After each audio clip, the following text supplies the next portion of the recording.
أنت المحبة والجلال، يا ودادي أنت الحقيقة والخيال، فأنت الحب الذي لا تنقضي منابعه، لو مضى عنك جيل وافتك أجيال. هذا هو العزوز، ما لم يكن في الحسبان ولا البال.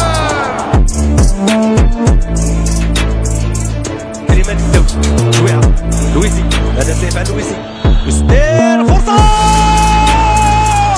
والحداد هو رجل رجاء عنده ما يدير. الله غالب بهذه العبارة، الله غالب. يخبرونك ان السلطة تسلم يحترم هذا الشرف. أعيد وأكرر الصمت في حرم الجمال جمال. مشاهدينا الأوفياء، السلام عليكم ورحمة الله وبركاته. برمج فوزي البنزرتي مدرب الوداد الرياضي لكرة القدم حصتين تدريبيتين للفريق الأحمر قبل لقاء يوسفية برشيد، إحداهما ستكون لإزالة العياء اليوم الخميس على أرضية ملعب محمد بن جلون. وسيخوض الفريق الأحمر حصته التدريبية الأخيرة يوم غد الجمعة على أمل الدخول في معسكر مغلق للقاء السبت. وسيكون هذا البرنامج الإعدادي هو الأول للبنزرتي رفقة الفارس الأحمر بالمغرب، بعدما أشرف على حصتين سابقتين بدار السلام بتنزانيا. هذا ويستقبل الوداد الرياضي ضيفه يوسفية برشيد على أرضية ملعب البشير يوم السبت بداية من الساعة 6 مساءً.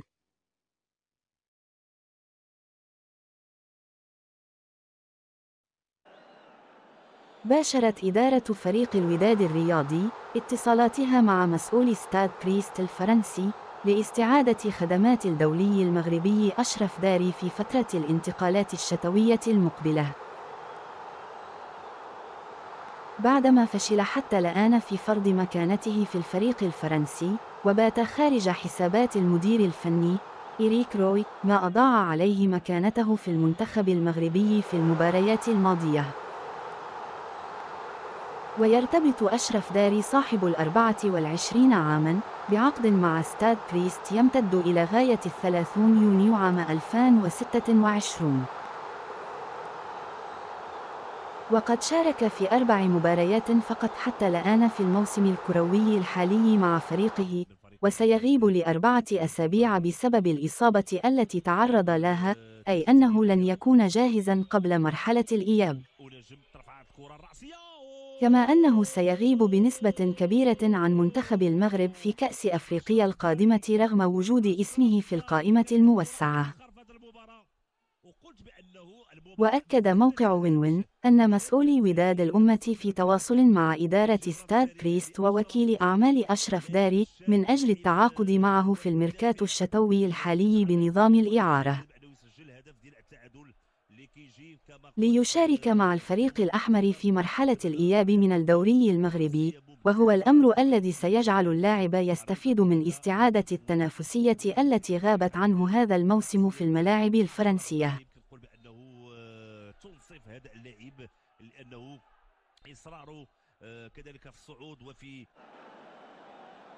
قدم سعيد الناصري رئيس نادي الوداد الرياضي لكرة القدم عرضاً رسمياً لإدارة نادي المعيذر القطري بغرض استعادة خدمات الهداف الكونغولي جيم بنزا على سبيل الإعارة.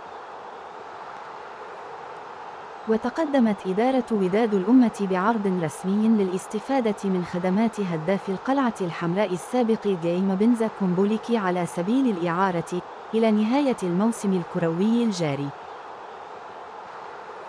مستغلة رغبة اللاعب في العودة إلى صفوف عميد الأندية المغربية، خصوصاً وأنه لم يتألق بالشكل الكافي في دوري نجوم قطر. ويسارع نادي القرن بالمغرب الزمن لتعزيز جبهته الهجومية بعد الأداء المخيب الذي قدمه الثنائي جونيور سامبو والشرقي البحري.